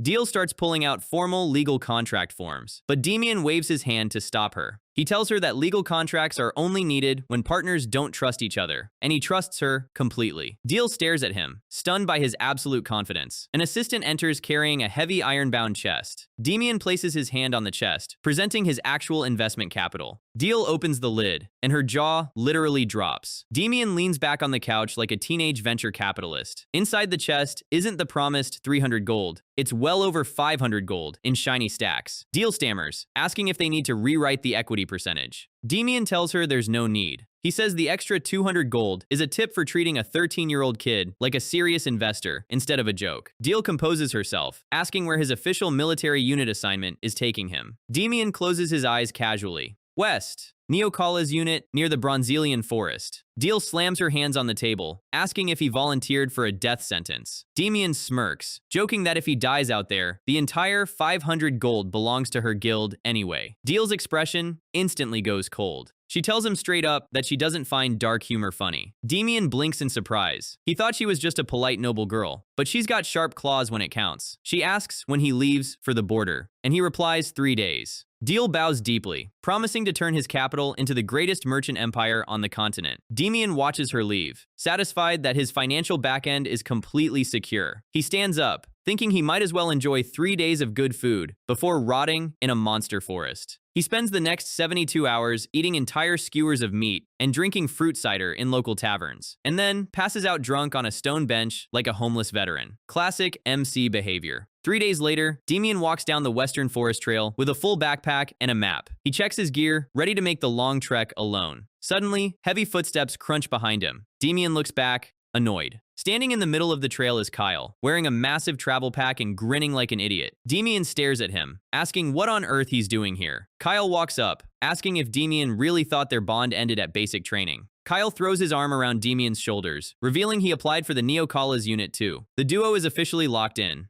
Demian and Kyle start walking down the dusty western road together. Suddenly, Kyle stops dead in his tracks, grabbing Demian and pulling him back. A high-end horse carriage pulls up beside them, and Deal steps out, catching her breath. Demian asks why she chased them all the way out into the woods. Deal presents the luxury carriage, explaining she had it prepared so they wouldn't have to walk hundreds of miles to the border. She points inside, showing it stocked with non-perishable rations, medical kits, and travel gear. Demian asks why she's doing all this. She points a finger at him, mimicking his exact speech about returning sincerity with sincerity. She blushes slightly, explaining her guild always pays back its debts, so she spent 2 straight days prepping this for him. Kyle looks at the shiny carriage, thoroughly impressed by Demian's merchant friend. Deal stammers that it's just a business investment to make sure her investor stays alive. Demian laughs out loud, noting that she is a terrible liar, but he appreciates the gesture. He thanks her and hops into the carriage, waving goodbye as Deal bows. Demian kicks his boots up inside the plush interior. The carriage rolls down the dirt trail, while Deal watches them disappear into the distance. Days pass, and the carriage crosses into the barren hill country of Urkel territory. Kyle groans inside the cabin, complaining about the bumpy dirt roads while holding his stomach. Demian looks out the window, spotting the wooden palisades of Urkel Fort,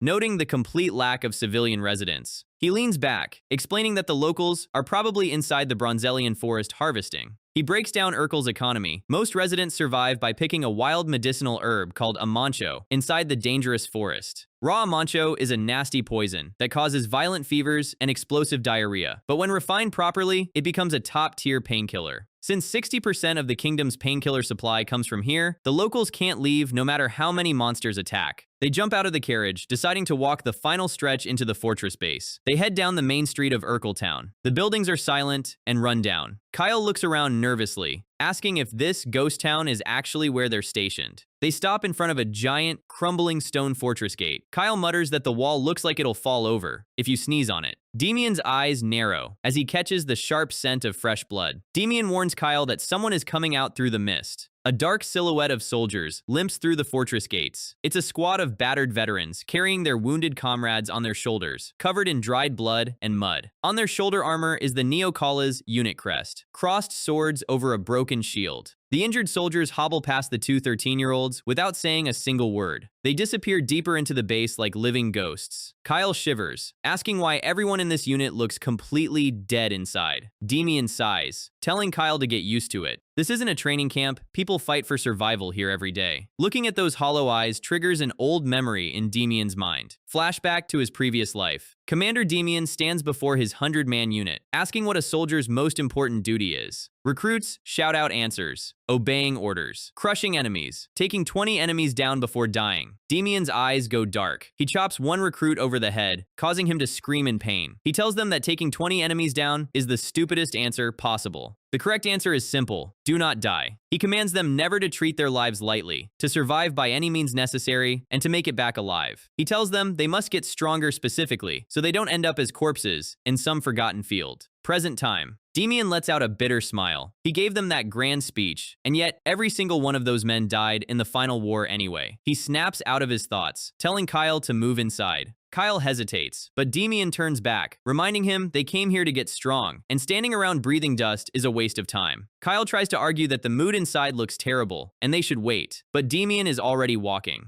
Demian strides through the fog toward the garrison door. Kyle curses under his breath and sprints to catch up. Inside the garrison, armor crashes onto the stone floor as a soldier unloads verbally, cursing the local garrison guards. He yells that the local report claimed there were only a few stray orcs, but they got ambushed by over 30 orcs, led by an orc mage. A soldier named Charleston lies on a cot with a mangled, bloody arm, while his squadmates panic over his condition. Here's the brutal truth about Neocalis. Most members are convicts sent here instead of life execution. So honorable military discharge isn't an option. You either rot in a dungeon for life or struggle in this meat grinder until a beast kills you. Or you get maimed so badly you can't swing a sword anymore. An angry soldier shouts that if Charleston gets medically discharged with a useless arm, he'll starve on the streets as an ex-convict. A calm, scar-faced commander enters the room. Neocala's unit commander Tehran. He orders them to call a doctor and request a temple priest immediately. A soldier argues that church priests charge absurd amounts for divine healing, and their unit budget doesn't have a single copper left. Taran drops a heavy leather bag containing 20 gold coins onto the table. The squad gasps. That 20 gold was Tehran's personal life savings, meant for his sick mother's surgery back home. Tehran lies gently, claiming her condition improved, and she doesn't need it right away. The soldiers stare at their commander in absolute silence. One soldier swears, dumping his own silver coins onto the table, and others follow suit. The youngest member, an 18-year-old named Dianel, steps forward with a fistful of small copper coins. A veteran yells at him, telling the kid to keep his money to buy new boots since his current ones are falling apart. Dianel grips his coins tightly, tears in his eyes, begging them to take it because Charleston got hurt protecting him. The veteran softens up, wiping a tear and calling him a good kid. Taran orders someone to run to the temple with the funds. A runner darts out the door. Taran puts a hand on Dianel's shoulder, asking how old he is now. Dianel answers 18, and Taran smiles, noting it's already been a year since their youngest member joined. Taran prays Charleston can hold on until divine healing arrives, when suddenly, a guard bursts through the entrance. The guard reports that the new recruits from the 3rd training camp have just arrived at the front door. Taran blinks, realizing he completely forgot about the recruit transfer due to the orc ambush. He pats Dianel's shoulder, calling his name. Taran puts his arm around the kid, leading him toward the hallway. He smiles warmly, telling Dianel it's time to go greet their new junior squad mates, completely unaware that the recruits waiting outside are two 13-year-old absolute monsters. Demian and Kyle stand at attention inside Commander Tyrone's office. Tyrone looks over his desk, noting Kyle's solid build and broad shoulders. Then, his gaze shifts down toward Demian. He blinks in disbelief, asking if this kid is really 13 years old. He compares Demian to Dianel, wondering why a scrawny child would ever volunteer for a death sentence unit. Taran sighs, flipping through Demian's transfer papers, unable to understand modern youngsters. Kyle steps up,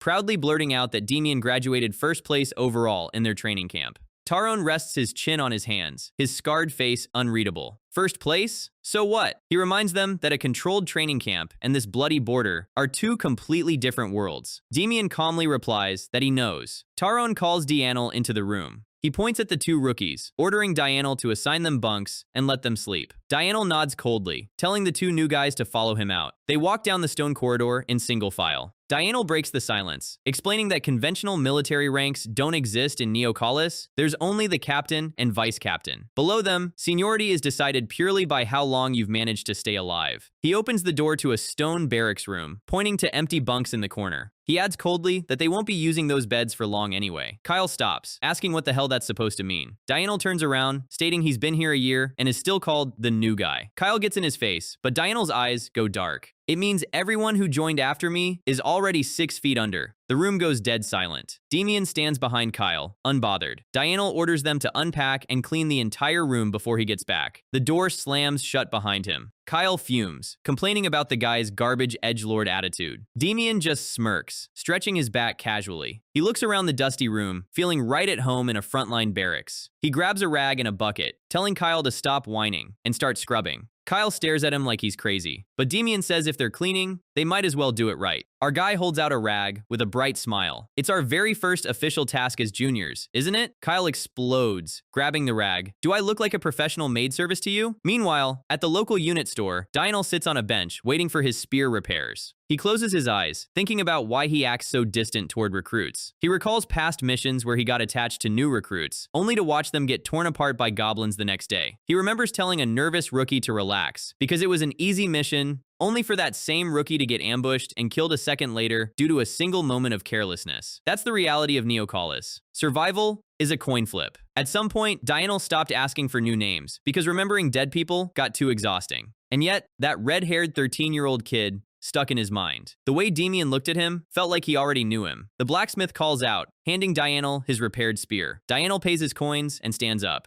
The blacksmith notes that the rookie hanging around him earlier looked completely clueless. He chuckles, assuming the new kid won't last a week out there. Dionel bows and heads out without arguing. He walks back to the barracks, planning to lecture the rookies if they slacked off on cleaning. He expects dirty floors and a half-assed job. He pushes the wooden door open, and his eyes nearly pop out of his skull. Demian stands in the middle of a sparkling, 5-star hotel-level room, wearing a bandana. Welcome back, Senior Dionel. Other veterans gather behind Dionel, staring at the polished stone floors and pristine bedsheets in shock. The veterans turn to Dionel, asking how hard he worked these poor kids. Dionel stammers that he barely gave orders. Demian steps up with a shining bucket, politely asking if the senior wants to inspect for missed dust spots. Dionel breaks into a cold sweat. Usually recruits wave a wet rag around for 2 minutes, but this place looks brand new. He stares at Demian in sheer horror. Is this the legendary weapon known as passive-aggressive excellence? A deep chuckle echoes from the doorway behind them. Commander Taron walks in, bursting into a loud, genuine laugh at the sight of the polished room. The veterans gasp.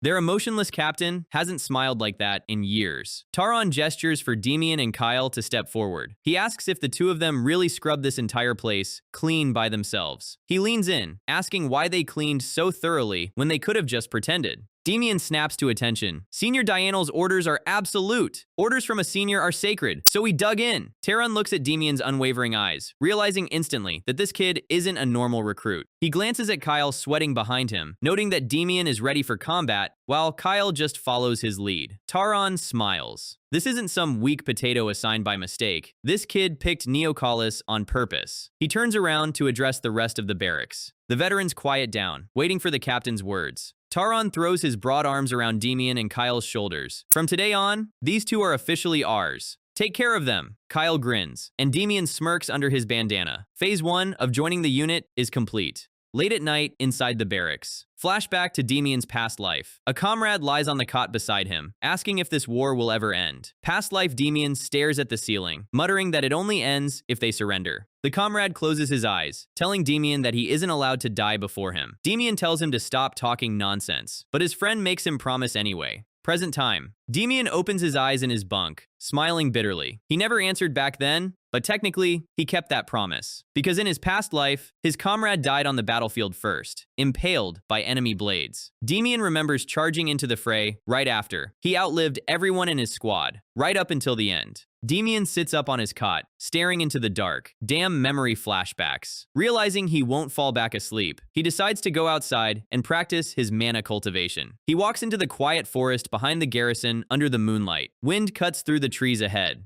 Demian stops, noticing someone swinging a weapon in the clearing. It's Dionel, sweating heavily as he swings a massive, heavy greatsword. Demian watches from the shadows, remembering that Dionel was a training maniac in his past life too. He notes Dionel's form. A heavy greatsword clashes horribly with Dionel's main strength, which is speed. In his previous life, it took Dionel years to realize he was using the wrong weapon. Demian smiles, thinking if he butts in now, Dionel will just swing at him. He walks away quietly, deciding to give him tactical advice when the time is right.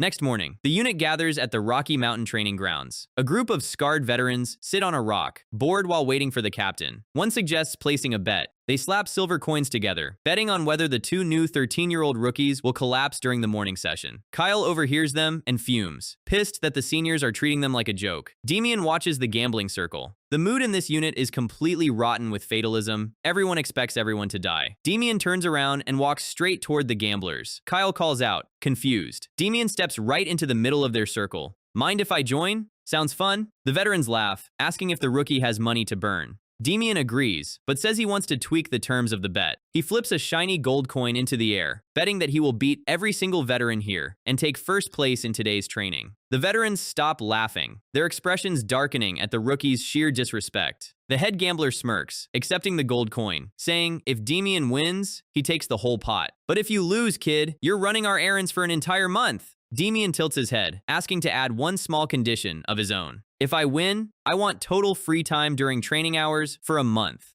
The veterans gasp. That's ridiculous. Deal. Commander Taran's voice booms from behind them. Taran walks into the circle, calling Dianel over. He points at Dianel, telling him that he's entered into this bet too. Dianel stammers, but Taran smirks, asking if he's afraid of losing to his junior. Dianel's eyes go sharp, as if, I just don't like wasting coins on obvious outcomes.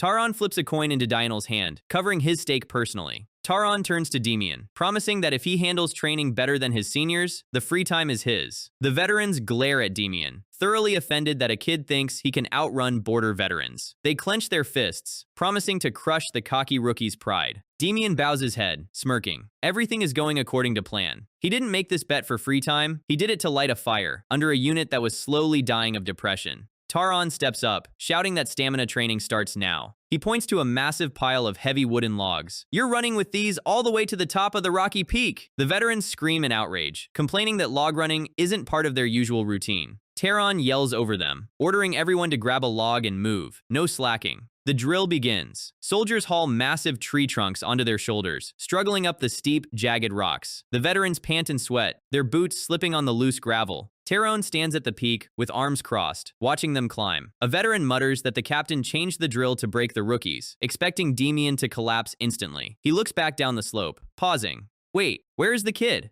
He looks up the mountain, and his eyes widen in shock. Demian is sprinting up the steep incline like a mountain goat, leaving everyone in the dust. Demian carries a massive log on his shoulder, breathing smoothly. He glances at his A-rank ring. He didn't realize the weight reduction effect applied to whatever he was holding too. Our guy grins. Pay-to-win gear turns a torture drill into a casual morning jog. He looks back down the mountain slope to see where the seniors are. They're way far behind, struggling with every step. The only person keeping a decent pace behind him is Dianel. Dianel sweats heavily under his log, gasping for air as he looks up at Demian's back. Dianel admits internally that the kid is fast, but promises to catch up soon. He thought Demian was just a lucky training camp kid, but this speed is absurd. Demian plants his boot onto the peak of the mountain. He sets his log down casually, resting his arm on it. First place, by a landslide. Commander Taran stares at him, genuinely impressed that the kid actually pulled it off. Dianel reaches the top seconds later, dropping his log in shock that he lost to a 13-year-old. Taran calls the drill over as the exhausted veterans collapse at the peak. Suddenly, a soldier points down toward the garrison base, screaming for the captain. Taran turns around, his face instant going serious. Flying high above the main fortress gate is a massive red flag, signaling a level 1 emergency border breach. The red alarm flag is flying, the garrison is in absolute chaos, and Taran's first order of business is telling our guy and Kyle to stay in their rooms like good little rookies. Kyle steps up, flexing enough neck muscle to break a table, and argues they can at least carry supply packs in the rear. Taran squeezes his eyes shut, questioning every career choice that brought him to this point. He gives in. They can come, but the moment steel draws, they touch nothing. He orders Dianel to dump the heavy supply bags onto them. As Demian straps on the pack, he starts putting the pieces together. In his past life, Dianel mentioned a demon-possessed orc in this forest, tearing steel wolves apart with bare hands. An incident so bad the kingdom abandoned the entire territory. And that single disaster was what ultimately got Neocalis disbanded. Demian rubs his temples. The timeline is already shifting. He needs eyes on the ground, even if he has to play pack mule to get them. Taran gathers the squad at the main gate, checking weapons and tight straps. He gives them the standard commander speech. Expect worst-case scenarios, avoid reckless heroics, and prioritize coming back alive over everything else. The heavy timber gates swing open. Demian checks his spear grip. First real field operation of his second life. They fan out into the Bronzellian forest in 3-man cells, keeping tight line of sight. Taran takes the front position himself, keeping Demian and Kyle right behind his shoulder. On the surface, it looks like a normal woodland zone. Then, the air hits his skin. 12 years of frontline survival kick in instantly. Every nerve ending in his body is screaming that this tree line is a kill zone. A scout whistle cuts through the trees from the north ridge. Taran breaks into a hard sprint toward the signal. The advance team is standing around a clearing, looking completely shaken. It is a slaughterhouse. Blood pooled on the grass, armor torn wide open, black magic residue staining the dirt. Taran picks up a broken sword from the mud. The scouts didn't even clean up the gear, meaning whatever did this hit so fast they ran for their lives. He looks at the shattered tree trunks nearby. The vice captain guesses a bear-type monster went wild. Taran shakes his head. No normal bear leaves impact craters like this. Demian walks over to a massive, dead red bear, rotting under a fallen trunk. Deep, jagged claw slashes across its back. Demian points out the spacing of the claw marks. Whatever killed a 4-ton apex predator had hands twice its size. Taran stares at him, genuinely stunned by the crime scene breakdown coming from a 13-year-old. Demian doesn't even blink. My dad was a hunter. Kyle turns around with 0 brain cells active. Wait, Demian, didn't you say your dad was a Saul? Demian hits him with a glare so toxic it physically short-circuits Kyle's train of thought. Taran orders the men to gather the dead and prep for immediate withdrawal. Demian nods internally. Pushing forward blind right now is pure suicide. Taran might be gruff, but he actually cares about keeping his men above ground. Wrap the bodies! We're moving! Demian's perception spikes. He turns and screams at the top of his lungs. A boulder the size of a minivan tears through the canopy and flattens 2 soldiers. One guy is pinned underneath, screaming as his leg gets crushed. Kyle dives in, grabbing the edge of the stone, muscles tearing against the weight. Demian channels stage 2 purple mana straight into his arms, engaging his weight reduction ring. Together, the 2 rookies literally lift a 2-ton rock off the ground. The veterans drag the screaming soldier out just before the stone crushes the dirt again. The guy is going into shock from the pain. Demian reaches into his supply pouch, pulls out raw amancho leaves, and shoves them into the soldier's mouth. He tosses in a handful of mimosa seeds to neutralize the plant's raw toxicity while keeping the pain-killing effect high. Taran watches the kid perform emergency botanical field surgery in 5 seconds flat and officially loses his mind. Demian stands up, spear ready. That boulder didn't fall from a cliff. It was thrown. Heavy, earth-shaking footsteps echo through the trees as a massive, shadow-draped beast steps into the clearing. The shadow monster lunges with 0 warning. A single swipe sends a veteran flying 30 feet across the grass. It's a colossal red bear, but completely warped, glowing crimson eyes and pitch-black aura rolling off its fur. It raises a paw massive enough to crush an ox and brings it down hard. Taran slides underneath, raising his longsword to block the impact. Steel groans under the weight. He spots his injured men bleeding on the grass. He screams for every available sword to swarm the target. A veteran pushes Kyle and Demian back. Rookies stay out of the meat grinder. Diagonal flank attacks from the left, drawing the beast's focus while Taran anchors the center.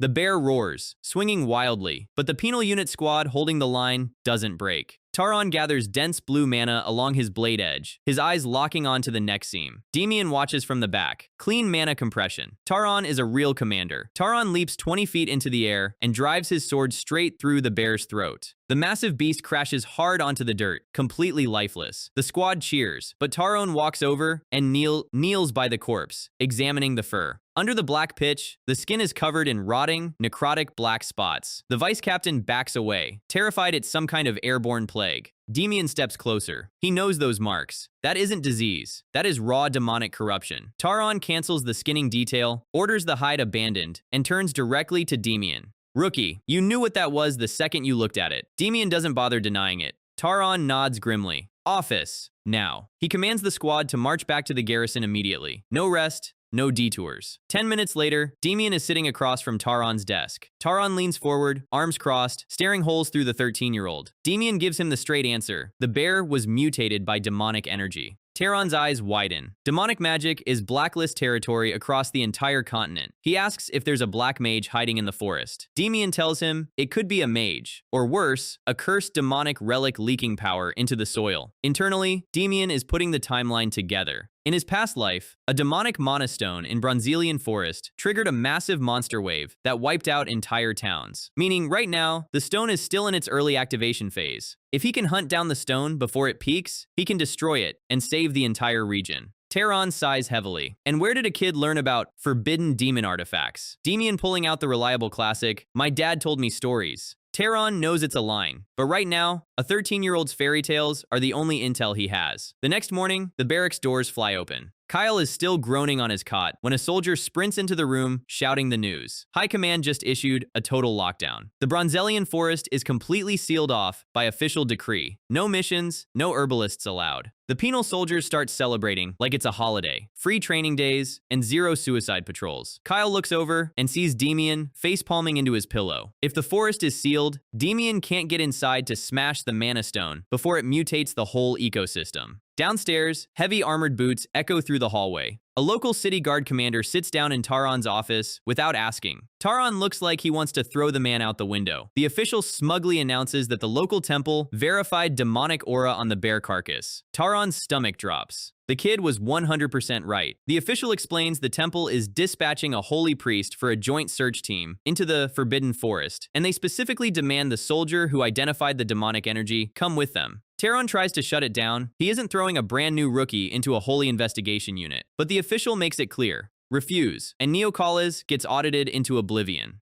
Taran takes a deep breath and turns to Vice Captain Aaron. Go, get Demian. We open inside Garrison Command, where Demian walks in and sees city guards standing around like they own the place. He instantly knows what this is. Taran leans across his desk and gives him an out. If he doesn't want to go into that forest with a bunch of strangers, he can say no right now. He won't force a 13-year-old into a death zone. Demian doesn't hesitate. I'll go. Taran blinks. He was expecting at least 3 seconds of hesitation. Demian plays up the helpful recruit act, saying he has the best odds of spotting dark energy. The city guard official nods, satisfied he got his way, and walks out. Demian throws up a crisp salute and smiles like a kid getting extra dessert. Outside the gates, Taran offers to send a squad of Neocalas veterans to shield him. Demian declines. If things go wrong, dead weight just slows down the escape plan. Taran makes him promise one thing: absolutely 0 combat. Demian nods, promising to just pick some herbs and stay out of trouble. Taran watches him leave, knowing full well this kid is not normal. At the forest perimeter, the search team forms up,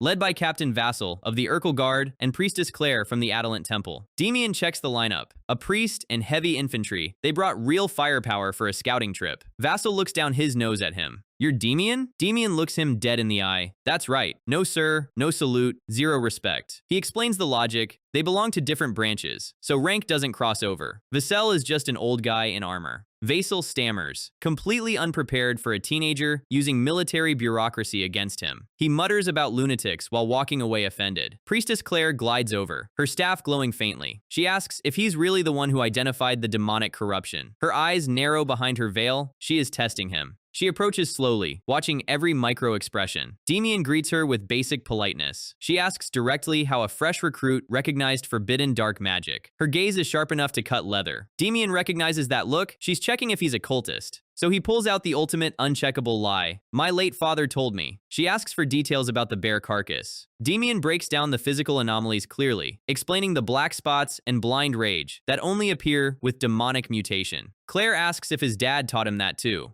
Demian nods smoothly. She bows her head, satisfied he's just an observant kid with a very convenient backstory. Vassal calls for the unit to advance into the thick brush. He shouts at the guards to keep their eyes open. The squad moves in close formation, boots crunching through dead leaves. Demian trails near the back, completely relaxed. The guards can do the actual searching. He has other priorities. He steps off the main path toward a patch of blue ferns. Suddenly, he gasps out loud. Oh! The entire guard squad spins around, drawing swords in a panic, only to see Demian holding a tiny white root like he found winning lottery numbers. A white root, rare, high-potency mana recovery herb. The guards scream at him for giving them heart attacks over a plant. Demian doesn't even look up. Keep shouting like that and you'll die young. He stands up, dusting off his pants, and reminds them that searching is their job, not his. The guard stutters that he startled everyone. Demian smiles mockingly. If a kid picking leaves makes them jump, their combat readiness is pathetic. The guard reaches for his hilt. Vassal steps between them, glaring at the guard to back off. He turns to Demian, warning him to stop wander off script. Demian agrees casually and falls back into line. Vassal sighs, questioning his life choices. He orders the men to drop heavy packs and begin sweeping the clearing. Before anyone takes 5 steps, the tree line vibrates. Dozens of glowing red eyes ignite in the darkness. An entire warband of orcs steps out, every single one covered in rotting black corruption spots. The lead orc roars, charging at 3 times normal monster speed. The front guard freezes, his sword trembling as a massive axe drops toward his skull. Metal crashes against metal.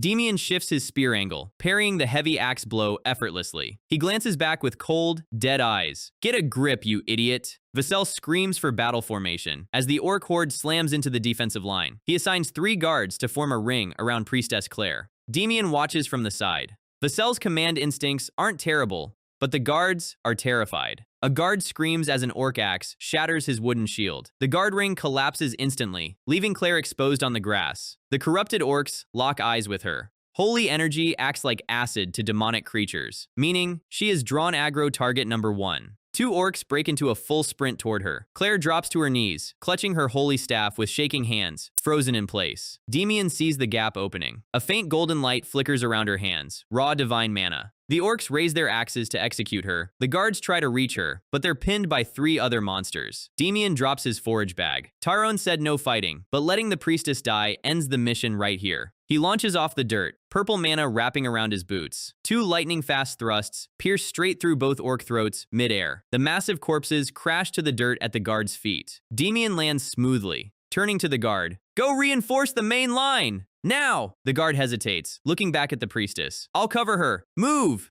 The guards scramble back toward the captain. Demian stands between Claire and 5 oncoming monsters. He turns around and looks down at her. Her eyes are wide, tears brimming, completely paralyzed by shock. Demian grabs her shoulders hard and shakes her. "Snap out of it! You want us all to die here?" First time on a real battlefield. She generated holy mana purely by reflex and choked. Demian points her staff directly toward the dense orc cluster. "Release everything you have right over there," she gasps, her brain finally catching up. She plants her heels into the dirt. She begins chanting, her voice resonance doubling as a massive pillar of golden holy light erupts from her staff. A blinding holy explosion detonates across the clearing. Demian shields his eyes. That isn't basic priest magic, that's high priest class area of effect destruction. The corrupted orcs scream as the holy light burns away their dark mana, dropping them to their knees. Vassell sees the opening and leads the guards in a countercharge. Weakened by the holy blast, the orcs get sliced down in seconds. The last severed head rolls across the grass. Silence returns to the forest. Vassell wipes blood off his forehead, calling for a head count. 8 guards dead. A heavy price, but they survived. Vassell approaches Claire, asking if they should push deeper to find the source. Claire walks over to an orc corpse and kneels. She places a gloved hand on the black spots, feeling the deep residual curse. No need. The corruption is absolute. Something far worse is happening deeper inside. She recommends an immediate retreat to officially request an imperial subjugation force. In the back, Demian smirks. Perfect. A full-scale raid force means high-level priests, big budgets, and Neo-Kalas leading the front lines. A guard walks up behind him, nervously fidgeting. "Hey, back there." 3 guards drop to one knee, bowing deeply to a 13-year-old. "Thank you for saving our lives." Demian scratches his neck, playing off the hero act. "Forget it. It was nothing." He picks up his leather pouch from the bushes. He opens it up, checking the pile of medical herbs he gathered earlier. He looks at the injured guards groaning nearby. He walks straight up to Captain Vassell and shoves the entire bag into his chest. "Do me a favor and crush those local Urkel herbalists." Vassell blinks. "What?" Demian goes on a mini rant about how local pharmacists charge 5 times market rate for basic bandages, eating up soldier paychecks. "Use these herbs for the wounded, so nobody pays those scammers a single copper." Vassell holds the bag, genuinely touched. "Thank you." He turns and shouts for the unit to prep the stretchers and fall back to town. Demian slings his spear over his shoulder and turns to march back. Behind him, Priestess Claire watches his back, a soft, fascinated smile playing under her veil. Demian stands in Taron's office, delivering his official post-mission report. Taron asks if anything out of the ordinary happened in the forest. Demian gives him the condensed version. Found corrupted orcs, priestess confirmed dark energy, situation locked down. Taron nods, taking in the intel. Demian sets a small metallic box onto the wooden desk. "Captain Vassell told me to pass this along to you." He adds that Vassell launched a full audit on local herb gatherers, dropping prices across town by 50%. Demian smirks internally. Local medical cartel officially dismantled. Tyrone dismisses him, staring down at the mysterious box on his desk. He leans back, resting his chin on his fist. A second report from Vassell sits open beside him. Vassell mentions something huge. The 13-year-old rookie can freely use mana. Taron looks at the massive sack of herbs Demian donated to the medical tent. If Demian sold those high-grade plants on the open market, he would be sitting on a small fortune right now. Taron smiles faintly. Normal recruits don't hand over gold to help strangers. Out in the stone corridor, Demian examines the small box Vassell slipped him. He flips the latch. Inside sits a glowing blue bottle of mana enhancement elixir. High-tier consumable loot from the guy he insulted yesterday. We take those. Suddenly, a massive shadow looms over his shoulder. Kyle bumps into him from behind, making Demian pocket the elixir like contraband. Kyle squints suspiciously at Demian's jacket. Demian lies smoothly, calling it stomach medicine, then mentions fighting orcs during the search. Kyle groans in betrayal. he missed the action. Demian promises him he'll get plenty of combat soon enough. They step into the barracks, and the veterans instantly jump Demian, aggressively patting his head like he's the unit mascot. They thank him for bringing back free herbs, so nobody has to pay scammer prices. A senior officer claps his hands to clear the room. Official announcement: an Imperial subjugation force is forming for the Bronzelian Forest within the month. Until deployment, all squads get free time outside of morning drills. The barracks erupts in cheers. A veteran asks Demian how he's spending his time off. Before Demian answers, he notices Dianel walking silently toward the exit, carrying a massive two-handed sword. Another soldier calls Dianel a practice bug, who never takes a day off. Dianel glances back at Demian with sharp, competitive eyes. Demian watches him leave. Something is bothering that guy. Out on the empty training grounds, Dianel slams his broadsword into the dirt. He leans over, panting heavily, sweat dripping off his chin. He remembers struggling against the corrupted orcs during the previous patrol. He clutches his shoulder. He's hit a hard limit. Then, he spots Demian sprinting out toward the woods behind the garrison. Dianel narrows his eyes. Demian heads out to that specific clearing almost every night. Dianel remembers the guards talking about how the rookie handled a monster horde single-handedly. He picks up his sword and quietly tails him into the tree line. Deep in a secluded clearing, Demian sits cross-legged on the grass. He unboxes the mana enhancement elixir, uncorks it, and drinks the entire bottle in one gulp. Dense purple energy flares around his chest instantly. Higher mana concentration than he expected. He engages the Delft cultivation method, circulating the raw power straight into his mana hole core. Time passes as the sun dips below the horizon. By nightfall, Demian opens his eyes, wiping sweat off his forehead. His core expanded, but his young body absorbs high-rank mana slowly. A voice cuts through the dark. Hey, Dianel is standing 5 feet away, leaning against his broadsword. Demian's eye twitches. He was so focused on cultivating, he missed a stealth approach. Dianel tells him he tracks his movement every night. He brings up the rumors of Demian taking down corrupted orcs during the search. Dianel shifts his grip on his heavy hilt. Fight me. Full strength. Demian reminds him that internal unit duels are strictly forbidden by garrison rules. He looks into Dianel's eyes and sees a familiar desperation. Demian tilts his head. How long have you been stuck at your wall? Dianel freezes, caught completely off guard. Since when did you hit your ceiling? Dianel swallows hard, his posture dropping slightly. 3 months. No matter how much I swing, nothing improves. Demian nods slowly. He spent 12 years in his past life hitting physical limits without mana. He knows that hell better than anyone. Demian warns him that if they get caught sparring, punishment detail is guaranteed. Plus, Dianel might walk away with broken bones. Dianel raises his heavy blade into a low guard. That's exactly what I came here for. Steel meets steel, as Demian unstraps his iron spear. Demian smiles, curling 2 fingers toward him, in a classic come-get-it taunt. All right, let's see what you've got.